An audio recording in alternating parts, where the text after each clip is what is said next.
Assalamualaikum warahmatullahi wabarakatuh. Berjumpa lagi dengan saya Irianti dari SMA Negeri 2 Sebulu. Hari ini saya akan menjelaskan soal-soal kimia untuk mempersiapkan penilaian tengah semester untuk kelas 11. Silakan. Selamat menyaksikan. Hari ini kita akan belajar tentang asam dan basa. Yang pertama yang akan kita pelajari adalah tentang teori asam dan basa. Teori asam dan basa itu ada 3. Yang pertama itu adalah teori asam basa dari Arrhenius, di mana Arrhenius mengemukakan bahwa asam adalah senyawa yang apabila dilarutkan dalam air itu membentuk ion H+.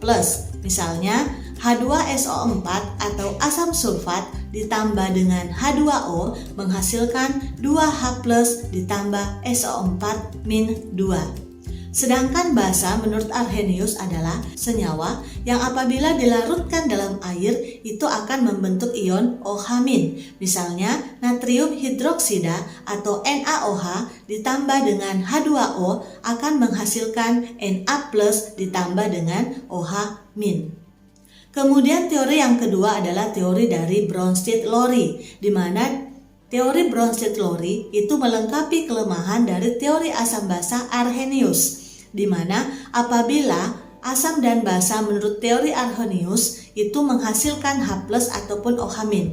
Apabila senyawa tersebut ternyata tidak melibatkan H+ dan OH-, maka itu tidak bisa kita melihat apakah dia asam atau basa. Sehingga muncullah teori dari Bronsted-Lowry. Menurut Bronsted-Lowry, asam adalah senyawa yang dapat menyumbangkan atau memberikan proton, dalam hal ini adalah ion H+. Sedangkan basa adalah senyawa yang menyerap atau menerima proton. Pada teori Bronsted-Lowry inilah muncul istilah asam basa konjugasi dan basa dan asam konjugasi. Asam konjugasi itu sendiri adalah asam yang terbentuk oleh basa setelah dia menyerap atau menerima proton. Sedangkan basa konjugasi itu adalah basa yang terbentuk oleh asam setelah dia melepas satu proton. Kemudian teori yang ketiga adalah teori yang dikemukakan oleh Lewis atau Gilbert Newton Lewis. Gilbert Newton Lewis itu melengkapi teori yang dikemukakan oleh Bronsted-Lowry, karena kita tidak bisa mengetahui dia senyawa asam atau basa apabila senyawa tersebut tidak melibatkan proton, sehingga muncullah teori yang dikemukakan oleh Lewis, di mana asam adalah senyawa yang menerima pasangan elektron, sedangkan basa adalah senyawa yang melepas pasangan elektron. Itulah teori asam dan basa yang dikemukakan oleh yang pertama Arrhenius, itu berbicara tentang H+ dan OH-. Kemudian yang kedua Bronsted-Lowry itu tentang proton. Kemudian yang ketiga adalah Lewis, itu tentang pasangan elektron. Sebelum kita lanjut ke soal, Ibu akan membahas dulu tentang indikator asam dan basa. Indikator asam basa itu sendiri adalah zat satu warna yang dapat memperlihatkan warna berbeda dalam larutan yang bersifat asam dan larutan yang bersifat basa. Kemudian masing-masing indikator asam basa tersebut memiliki namanya trayek perubahan warna. Trayek perubahan warna itu adalah batas-batas pH ketika indikator mengalami perubahan warna.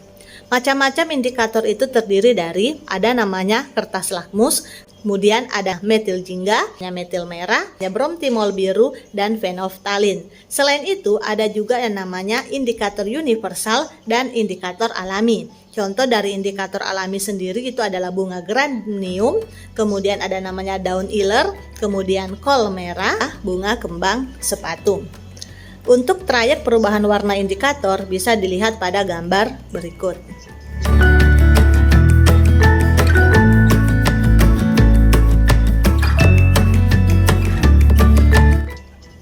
Nah, di situ dilihat bahwa indikator lakmus memiliki trayek perubahan warna 5,5 sampai 8,0, di mana perubahan warnanya itu adalah merah sampai biru. Artinya bahwa dia akan berwarna merah apabila pH-nya kurang dari atau sama dengan 5,5 dan akan berwarna biru apabila lebih dari 8,0 atau sama dengan 8,0. Begitu pula dengan metil jingga, metil merah, kemudian bromtimol biru dan fenolftalin. Untuk mengetahui di kertas lakmus sendiri, lakmus itu ada dua, ada lakmus merah dan ada lakmus biru. Untuk mengingatnya, maka kalau merah itu berarti asam. Artinya adalah apabila lakmus berubah menjadi merah, berarti larutan tersebut asam. Kalau biru, kita ingatnya B, berarti basa. Apabila kertas lakmus berubah menjadi biru, maka dia merupakan larutan basa. Jadi larutan itu bersifat asam apabila memerahkan lakmus biru dan bersifat basa apabila membirukan lakmus merah. Perlu diingat kembali bahwa asam itu memiliki konsentrasi H+ yang lebih besar daripada konsentrasi OH-. Sebalikannya, basa itu adalah larutan yang memiliki konsentrasi OH- lebih besar daripada konsentrasi H+-nya. Kemudian untuk selanjutnya kita akan menyimak bagaimana cara menjawab soal-soal tentang asam dan basa. Kita ke soal yang nomor 1, yaitu yang merupakan pasangan asam dan basa konjugasi dari reaksi berikut ini adalah.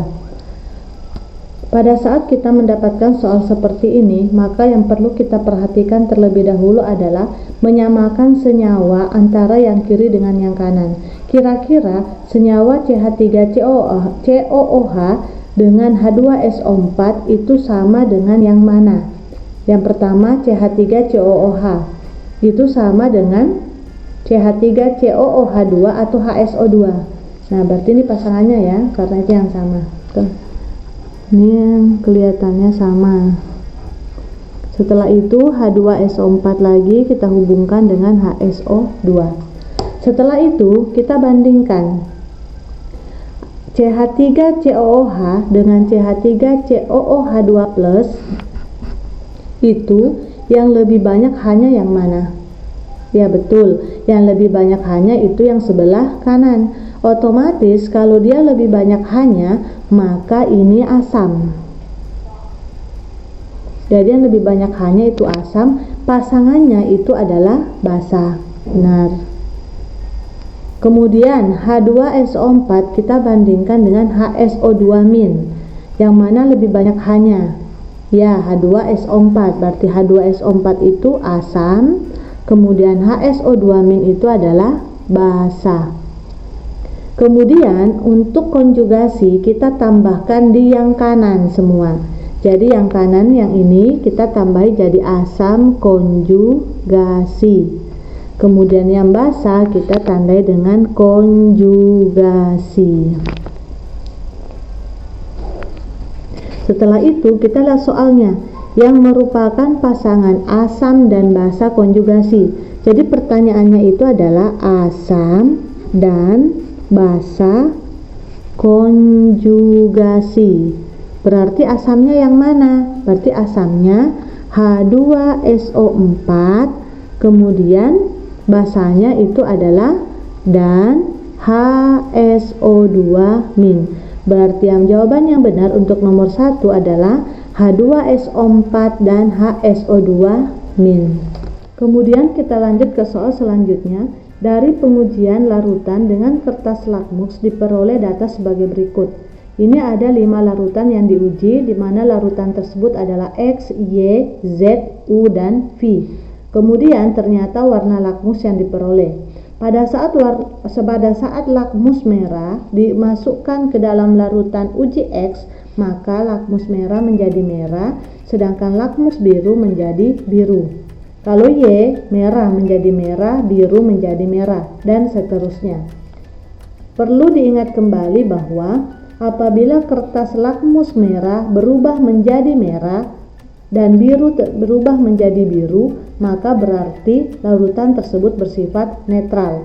Kapan dia bersifat asam? Apabila larutan tersebut memerahkan lakmus biru dan apabila dia basa apabila membirukan lakmus merah.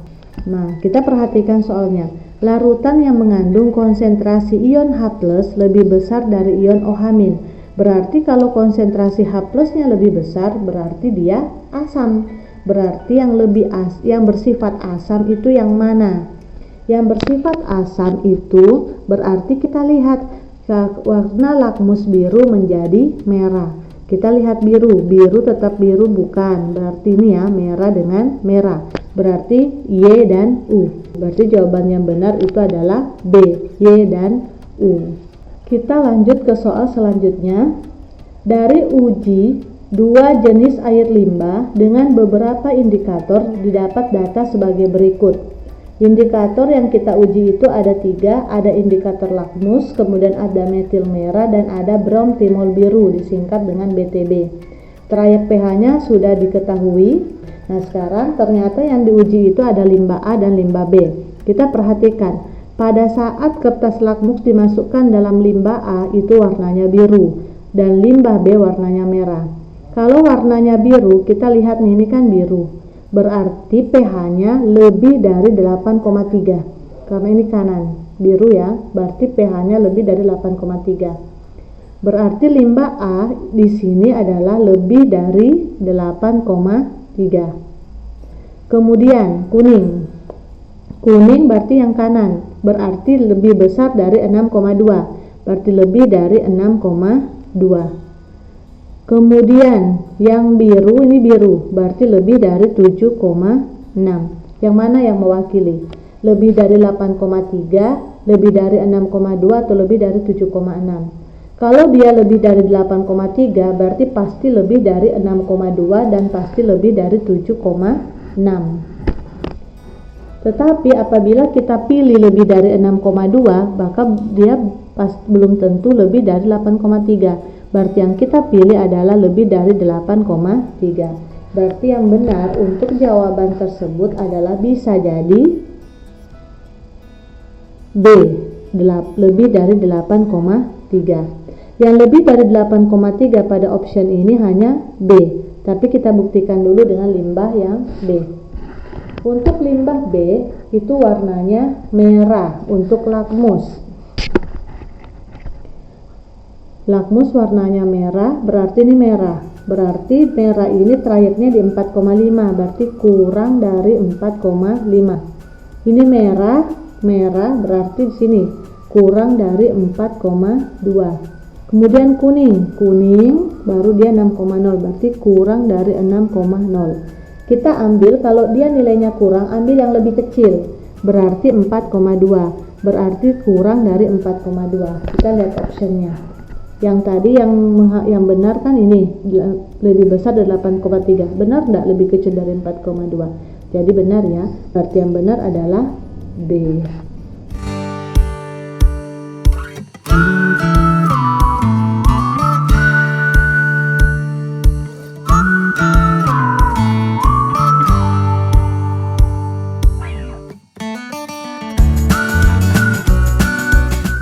Demikianlah tadi penjelasan tentang pembahasan soal-soal ujian tengah semester untuk kelas 11. Semoga ilmu yang Ibu berikan dapat bermanfaat buat anak-anakku yang ada di rumah. Semangat dan selalu jaga kesehatan.